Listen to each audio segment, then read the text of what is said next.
ஆண்டவராகிய இயேசு கிறிஸ்துவின் நாமத்தினாலே உங்கள் ஒவ்வொருவருக்கும் புத்தாண்டு நல்வாழ்த்துக்களை நான் தெரிவித்துக் கொள்கிறேன். இந்த புதிய ஆண்டு கர்த்தர் நமக்கு ஆசீர்வாதமாக்கி தருவாராக.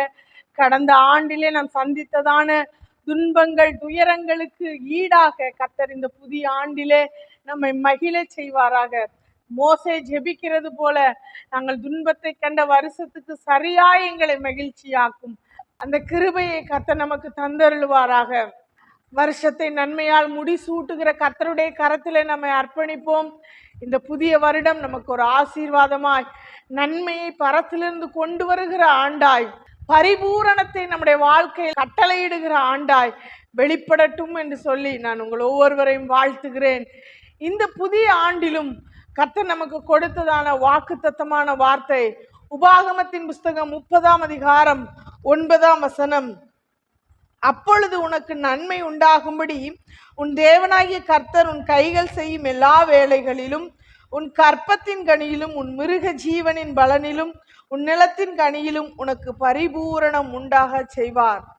உனக்கு பரிபூரணம் உண்டாக செய்வார். உன் தேவனாகிய கர்த்தர் உனக்கு பரிபூரணம் உண்டாக செய்வார் என்று கர்த்தர் நமக்கு இந்த ஆண்டிலே வாக்கு பண்ணி இருக்கிறார். பரிபூரணம் என்றால் என்ன? பூரணத்தின் நிறைவுதான் பரிபூரணம். இந்த பூரணம் எப்பொழுது அடைய முடியும்? குறைவு நிறைவாகும் பொழுதுதான் பூரணப்படுகிற ஒரு அனுபவத்துக்கு நேராய் கடந்து செல்கிறோம். இந்த பூரணத்தின் முழுமைதான் பரிபூரணம். அப்படியானால் நம் வாழ்க்கையிலே எதெல்லாம் குறைவுகளோடு காணப்படுகிறோமோ அதிலே கர்த்தர் ஒரு முழுமையை தர விரும்புகிறார், ஒரு நிறைவை தரப்போகிறார், பரிபூரணத்தை தந்து நம்மை ஆசீர்வதிக்க போகிறார். எப்பொழுது நமக்கு பரிபூரணம் உண்டாக செய்வார்? 8ஆம் வசனம் இப்படி சொல்கிறது, நீயோ மனம் திரும்பி கர்த்தரின் சத்தத்திற்கு செவி கொடுத்து நான் இன்று உனக்கு கற்பிக்கிற அவருடைய எல்லா கற்பனைகளின்படி. அப்பொழுது என்று சொல்லப்பட்டிருக்கிறது. அப்படின்னா எப்பொழுது அப்படின்ற ஒரு கொஸ்டினை நம்ம இங்க வைக்கணும். எப்போ அவர் நமக்கு பரிபூரணம் உண்டாக செய்வார்? நீயோ மனம் திரும்பி கர்த்தரின் சத்தத்திற்கு செவி கொடுத்து நான் இன்று உனக்கு கற்பிக்கிற அவருடைய எல்லா கற்பனைகளின்படியையும் செய்வாய்.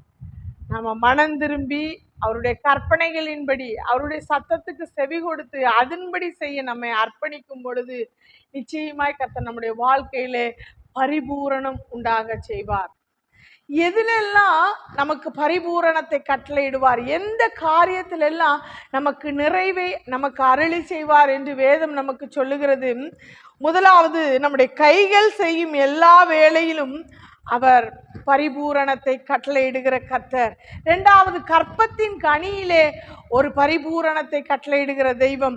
மிருக ஜீவனின் பலனிலே பரிபூரணத்தை கட்டளையிடுகிற கர்த்தர். நான்காவதாக, நிலத்தின் பலனிலே பரிபூரணம் உண்டாக செய்கிற நல்ல தேவன். முதலாவதாக நாம் வாசிக்கலாம், உன் தேவனாகிய கர்த்தர் உன் கைகள் செய்யும் எல்லா வேலைகளிலும் உனக்கு பரிபூரணம் உண்டாக செய்வார். அப்படியானால் கர்த்தர் நாம் செய்கிற எல்லா வேலைகளையும் வாய்க்க செய்ய வேண்டுமே ஆனால் நாம் செய்ய வேண்டிய ஒரு காரியம் வேதம் நமக்கு கற்றுத்தருகிறது.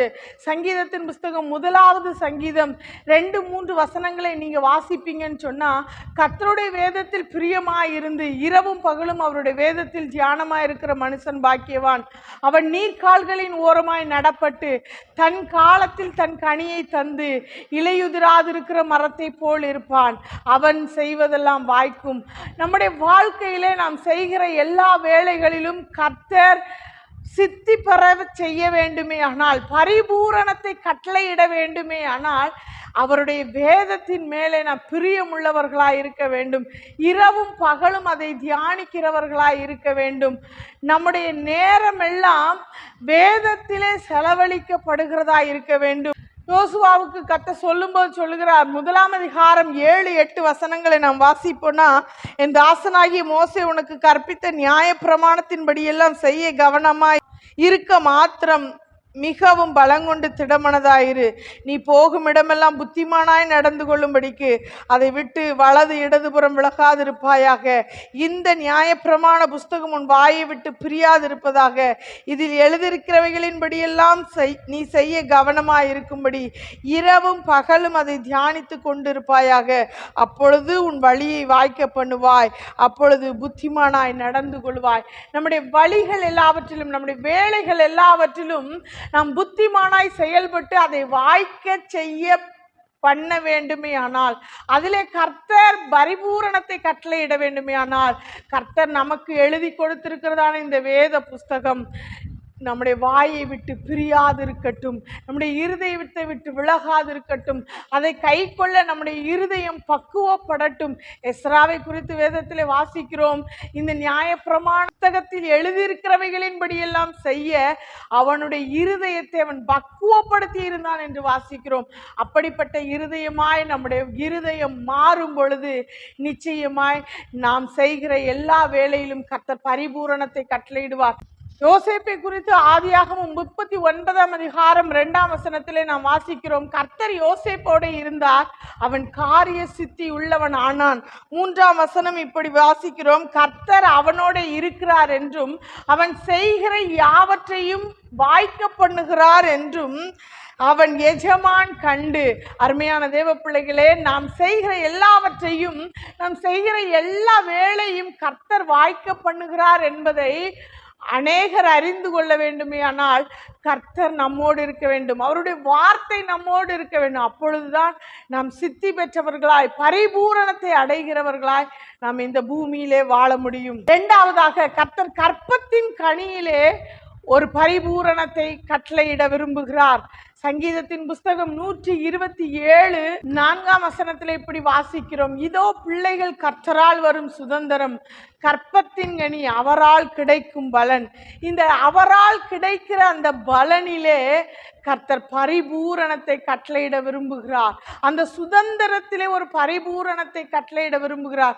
ஒருவேளை கற்பத்தின் கனி இல்லாத சூழ்நிலையில நீங்க வாழ்ந்து கொண்டிருப்பீங்கன்னா, கர்த்தர் இந்த புதிய ஆண்டிலே அதிலே ஒரு நிறைவை உங்களுக்கு தர விரும்புகிறார். மலடி எண்ணப்பட்ட அவளுக்கு இது 6ஆம் மாதம் என்று நாம் வேதத்தில் வாசிக்கிறோம். எலிசபெத்தை குறித்து. அருமையான தேவ பிள்ளைகளே, இன்றைக்கு உங்க நிந்தையை அவர் புரட்டி போட விரும்புகிறார். உங்களுடைய பெயரை அவர் திருத்தி எழுத விரும்புகிறார். ஆதியாகமத்தின் புஸ்தகம் 29ஆம் அதிகாரம் 31 32 வசனங்களை நாம் வாசிக்கிறோம். லேயாள் அற்பமாய் எண்ணப்பட்டதை கர்த்தர் அறிந்து அவளுடைய சிறுமையை பார்த்து அவள் கற்பந்தரிக்கும்படி செய்தார் என்று நாம் வேதத்தில் வாசிக்கிறோம். ஒருவேளை இப்படிப்பட்ட சிறுமைக்கு நடுவிலே நீங்க கடந்து போகிறவங்களா இருப்பீங்கன்னா, கர்த்தருடைய கண்கள் உங்க மேல படட்டும்னு தேவ சமூகத்துல விண்ணப்பம் பண்ணுங்க. 1 சாமுவேல் 1ஆம் அதிகாரம் 10-11 வசனங்களை நீங்க வாசிச்சு பாப்பீங்க அப்படின்னு சொன்னா, அவள் போய் மனங்கசந்து மிகவும் அழுது கர்த்தரை நோக்கி விண்ணப்பம் பண்ணி, சேனைகளின் கர்த்தாவே தேவரீர் உம்முடைய அடியாளின் சிறுமையை கண்ணோக்கி பார்த்து உமது அடியாளை மறவாமல் நினைத்தருளி உமது அடியாளுக்கு ஒரு ஆண் பிள்ளையை கொடுத்தால் அவன் உயிரோடு இருக்கும் சகல நாளும் அவனை கர்த்தருக்கு ஒப்பு கொடுப்பேன், அவன் தலையின் மேல் சவரகன் கத்தி படுவதில்லை என்று ஒரு பொருத்தனை பண்ணினாள். அது வரைக்கும் அழுது கொண்டிருந்த அன்னாள், கணவனுக்கு முன்பதாக அழுது கொண்டிருந்த அன்னாள் இன்றைக்கு தேவ சமூகத்திலே போய் அழுகிறாள். கர்த்தர் அவள் தேவ சமூகத்தில் வந்து அழ வேண்டும், தேவ சமூகத்தில் அவள் பொருத்தனை செய்ய வேண்டும், அந்த பொருத்தனை சபை எல்லாருக்கும் நடுவிலே செலுத்த வேண்டும் என்பது தேவ சித்தம். அவள் வாயிலிருந்து அந்த பொருத்தனையான வார்த்தைகள் புறப்பட வேண்டும் என்பதை அறிந்ததான கர்த்தர் அவளுடைய சிறுமையை கண்ணோக்கி பார்த்து சாமுவேலை கொடுத்தார். அருமையான தேவ பிள்ளைகளை, இப்படிப்பட்ட சிறுமைக்கு நடுவில் நீங்க போவீங்கன்னு சொன்னா உங்க சிறுமையும் கர்த்தர் காண்கிற தேவனா இருக்கிறார். அந்த காரியத்துல கர்த்தர் உங்களுக்கு பரிபூரண நன்மை உண்டாக செய்கிற நல்ல தேவனா இருக்கிறார். ஆனா நீங்க செய்ய வேண்டியது ஒன்னே ஒண்ணு, தேவ சமூகத்துல உங்க கண்ணீரை ஊற்றி விட அர்ப்பணிங்க. மனுஷங்க முன்னாடி கண்ணீரை வடிக்காதீங்க. உங்க காரிய காரியத்தை மனுஷங்க கிட்ட சொல்லாம தேவ சமூகத்துல பொருத்தனையோடு செய்வீங்கன்னு சொன்னா நிச்சயமாகவே அந்நாளை நினைத்தருளின கர்த்தர் உங்களையும் நினைத்தருளி அந்த சுதந்திரத்தை அவரால் கிடைக்கிற அந்த பலனை உங்களுக்கு தந்து உங்க வாழ்க்கையில கற்பத்தின் கனியில ஒரு பரிபூரணம் உண்டாக செய்வார். மூன்றாவதாக மிருக ஜீவனின் பலனிலே பரிபூரணம் உண்டாக செய்கிற கர்த்தர். உபாகமத்தின் புஸ்தகம் 7ஆம் அதிகாரம் 13-14 வசனங்களிலே நாம் இப்படி வாசிக்கிறோம். உன்மேல் அன்பு வைத்து உன்னை ஆசீர்வதித்து உனக்கு கொடுப்பேன் என்று உன் பிதாக்களுக்கு ஆணையிட்டு கொடுத்த தேசத்தில் உன்னை பெருக பண்ணி உன் கற்பக்கனியும் உன் நிலத்தின் கனிகளாகிய உன் தானியத்தையும் உன் திராட்சரசத்தையும் உன் எண்ணெயும் உன் மாடுகளின் பலனையும் உன் ஆட்டு மந்தைகளையும் ஆசீர்வதிப்பார். சகல ஜனங்களை பார்க்கிலும் நீ ஆசீர்வதிக்கப்பட்டிருப்பாய். உங்களுக்குள்ளும் உங்கள் மிருக ஜீவன்களுக்குள்ளும் ஆணிலாகிலும் பெண்ணிலாகிலும் மலடு இருப்பதில்லை. இங்கே மிருக ஜீவன்கள்ல மாத்திரம் ஒரு பரிபூரணம் அல்ல, நம்முடைய கற்பத்தின் கனியிலும் பரிபூரணத்தை கட்டளையிடுவார் என்று இந்த வசனத்திலேயே நம்ம வாசிக்கிறோம். அருமையான தேவ பிள்ளைகளை, ஆணிலாகிலும் பெண்ணிலாகிலும் மலடு இருப்பதில்லை. மிருக ஜீவன்களை கர்த்தர் ஆசீர்வதித்து பெருக பண்ணுகிற கர்த்தராயிருக்கிறார். அருமையான தேவ பிள்ளைகள், கர்த்தர் நம்முடைய மிருக ஜீவனின் பலனை பெருக செய்ய வேண்டுமே ஆனால் அவருடைய அன்பு, அவருடைய ஃபேவர் நம்ம மேல இருக்கணும். அப்பதான் கர்த்தர் அதுல ஒரு நன்மையை நமக்கு உண்டாக்குகிற தேவனாயிருக்கிறார். யாக்கோபை குறித்து நாம் வேதத்தில் வாசிக்கிறோம். யாக்கோபின் ஆடுகள் அவை எப்படியெல்லாம் நினைக்கிறானோ அதை போலவே அவைகள் குட்டிகளை ஈன்றது என்று வாசிக்கிறோம். அதற்கு யாக்கோபு ஒரு வார்த்தையை சொல்லுகிறார். ஆபிரகாம் ஈசாக்கு என்பவர்களுடைய என் முற்பிதாக்களின் பயபக்திக்குரியவர் என்னோடு இராமற் போனால் அப்படின்னு அங்கே ஒரு வார்த்தையை சொல்லுகிறார். அருமையான தேவ பிள்ளைகளே, யாக்கோபினுடைய மந்தை பெருகுகிறதற்கு காரணம் என்ன? முற்பிதாக்களின் பயபக்திக்குரிய தேவன் அவரோடு இருந்தார். அவருடைய ஃபேவர் அவருக்கு இருந்தது. நான் உனக்கு சொன்னதை செய்யும் அளவும் கைவிடுவதில்லைன்னு சொன்ன கர்த்தர் அவரோடு கூட இருந்தார். உன்னை இந்த தகப்பன் தேசத்துக்கு திரும்பி வர பண்ணுவேன் என்று வாக்கு பண்ணின கர்த்தர் அவரோடு கூட இருந்தார். நிச்சயமாய் கர்த்தர் நம்மோடு இருக்கும்போது, அவருடைய ஃபேவர் நம்ம மேல இருக்கும் பொழுது, அவருடைய தயவு, அவருடைய அன்பு நம்ம மேல இருக்கும்போது, நிச்சயமாய் நம்முடைய மிருக ஜீவனின் பலனிலே கர்த்தர் ஒரு பரிபூரணத்தை கட்டளையிடுவார். கடைசியாக நிலத்தின் பலனிலே பரிபூரணத்தை கட்டளையிடுகிற தேவன். எசேக்கியேல் 36ஆம் அதிகாரம் 30ஆம் வசனத்தில் இப்படி வாசிக்கிறோம். நீங்கள் இனிமேல் ஜாதிகளுக்குள்ளே பஞ்சத்தினால் உண்டாகும் நிந்தையை அடையாதபடிக்கு விருட்சத்தின் கனிகளையும் வயலின் பலன்களையும் பெருக பண்ணுவேன். பஞ்சத்தினால் உண்டாகும் நிந்தையை அடையாதபடிக்கு விருட்சத்தின் கனிகளையும் வயலின் பலன்களையும் பெருக பண்ணுவேன். கர்த்தர் நமக்கு வாக்கு பண்ணுகிறார். பஞ்சத்தினால் வருகிற நிந்தையை அவர் புரட்டி போட்டு வயலின் பலனை பெருக பண்ணுவேன் என்று வாக்கு பண்ணுகிறார். அருமையான தேவ பிள்ளைகளை, ஒருவேளை நம்முடைய வயல் நிலம் இதுவரைக்கும் ஒரு உவர் நிலமாகவோ ஒன்றுக்கும் பிரயோஜனமற்ற ஒரு நிலம் போல காணப்பட்டாலும் கர்த்தர் நமக்கு வாக்கு பண்ணுகிறார். பாழானதை அவர் பயிர் நிலமாக்குகிற கர்த்தர். பாழாய் கிடக்கிற அந்த தேசத்தை ஏதேனை போல மாற்றுகிற தெய்வம் நம்மோடு கூட இருக்கிறார். அவர் நிலத்தின் பலனிலே பரிபூரணம் உண்டாக செய்வேன் என்று வாக்கு பண்ணுகிறார். ஈசாக்கை குறித்து ஆதியாகமத்தின் புஸ்தகம் 26ஆம் அதிகாரம் 12ஆம் வசனத்துல நாம் இப்படி வாசிக்கிறோம். ஈசாக்கு அந்த தேசத்துல விதைத்தான். கர்த்தர் அவனை ஆசீர்வதித்ததுனாலே அந்த வருஷத்திலே அவன் 100 மடங்கு பலனை அடைந்தான் என்று வாசிக்கிறோம். அந்த நாட்கள் எப்படிப்பட்ட நாட்கள் என்றால் பஞ்சம் நிறைந்ததான நாட்கள். ஆபிரகாமின் நாட்கள்ல உண்டானது போல ஒரு கொடிய பஞ்சம் ஈசாக்கின் நாட்களிலும் உண்டாயிற்று. ஆனாலும் கர்த்தர் சொல்லுகிறார், நீ எகிப்துக்கு திரும்பி போகாமல் இந்த தேசத்திலே குடியிரு, நான் உன்னை ஆசீர்வதித்து பெருக பண்ணுவேன் என்று சொல்லுகிறார். அந்த சொல்லுக்கு அவர் கீழ்ப்படிந்தபடியினாலே அந்த வருஷத்திலே கர்த்தர் அவருடைய வாழ்க்கையிலே 100 மடங்கு கட்டளையிட்ட நல்ல தேவனாய் இருந்தார். அதே போல இன்றைக்கும் அவருடைய வார்த்தைக்கு, அவருடைய சொல்லுக்கு நாம் கீழ்ப்படிய நம்மை அர்ப்பணிக்கும் போது நம்முடைய வாழ்க்கையில, நம்முடைய நிலத்தின் பலனிலே ஒரு பரிபூரணத்தை கர்த்தர் கட்டளையிடுவார். யோவேல் 2ஆம் அதிகாரம் 21 முதல் 25 வசனங்களை நீங்க வாசித்து பார்ப்பீங்கன்னா, தேசமே பயப்படாதே, மகிழ்ந்து களிகூறு, கர்த்தர் பெரிய காரியங்களை செய்வார். நீங்க அப்படியே கீழே 22, 23, 24 வசனங்களை நீங்க வாசிப்பீங்கன்னு சொன்னா, வனாந்தரத்திலே மேய்ச்சல் உண்டாகும், விருட்சங்கள் காய்களை காய்க்கும், அத்திமரமும் திராட்சை செடியும் பலனை தரும். அவர் தக்கபடி உங்களுக்கு முன்மாறியும் பின்மாறியும் ஏற்கனவே வர்ஷிக்க பண்ணுவார். களங்கள் தானியத்தினால் நிரம்பும், ஆலைகளில் திராட்சரசமும் எண்ணெயும் வழிந்தோடும் என்று சொல்லிட்டு 25ஆம் வசனத்துல சொல்கிறார், நான் உங்களிடத்தில் அனுப்பினேன் பெரிய சேனையாகிய வெட்டுக்கிளிகளும் பச்சை புழுக்களும் முசுக்கட்டை பூச்சிகளும் பச்சை புழுக்களும் பச்சித்த வருஷங்களின் விளைவை உங்களுக்கு திரும்ப அளிப்பேன்.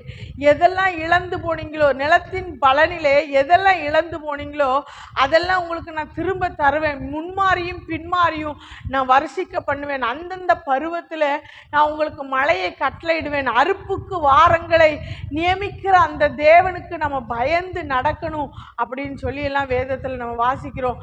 ஆனால் இந்த யோவேல் தீர்க்கதரிசியின் மூலமாய் கர்த்தர் நமக்கு ஒரு ஆலோசனை சொல்லுகிறார். 1ஆம் அதிகாரம் 14ஆம் வசனத்துல வாசிக்கிறோம், பரிசுத்த உபவாச நாளை நியமியுங்கள், விசேஷித்த ஆசரிப்பை கூறுங்கள். 2ஆம் அதிகாரம் 12ஆம் வசனம் சொல்லுகிறது, அழுகையோடும் புலம்பலோடும் உங்கள் முழு இருதயத்தோடும் அவரிடத்துல திரும்புங்க. உங்க வஸ்திரத்தை அல்ல, உங்க இருதயத்தை கிழித்து அவரிடத்துல திரும்புங்க. சீயோனில எக்காலம் ஊதுங்கள், பரிசுத்த உபவாச நாளை நியமியுங்கள் என்று சொல்லுகிறார். காரணம் என்ன அப்படின்னு சொன்னா, நிலத்தின் பலனை பச்சை புழுக்களும் முசுக்கட்டை பூச்சிகளும் வெட்டுக்கிளிகளும் பச்சித்து கொண்டு போய்விட்டது. அந்தி பலி கூட செலுத்துவதற்கு ஏற்ற அந்த ஆகாரங்கள் தேசத்திலே காணப்படவில்லை. பலிபீடத்தில் பலி செலுத்துகிற அளவுக்கு அங்கே விளைச்சல் இல்லை. அதனால சொல்றாரு, நீ ஆசாரியர்களே நீங்க ரட்டுடுத்தி புலம்புங்க, பலிபீடத்தின் பணிவிடைக்காரரே அலறுங்கள், போஜன பலியும் பான பலியும் செலுத்தப்படாம போயிட்டு நீங்க பரிசுத்த உபவாசத்தை கூறுங்கள் என்று சொல்லுகிறார். அருமையான தேவ பிள்ளைகளே, நம்முடைய நிலத்தின் கனிகள் பரிபூரணம் உண்டாயிருக்க வேண்டுமேயானால் அவரை உபவாசத்தோடும் அழுகையோடும் புலம்பலோடும் தேட நம்மை ஒப்பு கொடுப்போம். நம்முடைய வஸ்திரங்களை அல்ல, இருதயத்தை கிழித்து தேவன் பக்கமாய் திரும்ப நம்மை ஒப்பு கொடுப்போம். நிச்சயமாய் எதெல்லாம் நம்முடைய வாழ்க்கையில நிலத்தின் பலனிலே இழந்து போனோமோ அதை கர்த்தர் திரும்ப தந்து நம்முடைய வாழ்க்கையில பரிபூரண நன்மை உண்டாக செய்வார். நாம் ஜெபிக்கலாமா? அன்பின் பரலோக பிதாவே, நன்றியோடு ஸ்தோத்திரிக்கிறோம் தகப்பன். எங்க வாழ்க்கையில இந்த புதிய ஆண்டுல தந்த நல்ல வாக்குத்தத்தத்துக்காய் ஸ்தோத்திரம். எங்கள் தேவனாகிய கர்த்தர் எங்க வாழ்க்கையில ஆண்டவரே நீங்க பரிபூரணம் உண்டாக செய்கிறதற்காய் ஸ்தோத்திரம். எதிலெல்லாம் நாங்கள் குறைவுகளோடு காணப்படுகிறோமோ அதிலெல்லாம் கர்த்தர் ஒரு நிறைவை கட்டளையிடுவீராக, ஒரு பரிபூரணத்தை கட்டளையிடுவீராக. அப்பா, நாங்கள் கை செய்கிற எல்லா வேளையிலும் ஒரு பரிபூரணம் இயேசுவின் நாமத்தில் உண்டாகட்டும். கற்பத்தின் கனியில ஒரு பரிபூரணம் உண்டாகட்டும், நிலத்தின் பலனில ஒரு பரிபூரணம் உண்டாகட்டும், மந்தையின் பெருக்கத்தில் ஒரு பரிபூரணம் உண்டாகட்டும். எதிலெல்லாம் தோற்று போன நிலைமையில குறைவுகளோடு இது இருந்தா நல்லா இருக்கும்னு எதெல்லாம் யோசிக்கிறாங்களோ அதுல எல்லாம் கர்த்தர் ஒரு பரிபூரணத்தை கட்டளையிடுவீராக. உங்க சமூகத்தில் எங்களை தாழ்த்தி அர்ப்பணிக்கிறோம். இயேசு கிறிஸ்துவின் மூலம் ஜெபம் கேளு நல்ல பிதாவே. ஆமேன், ஆமேன்.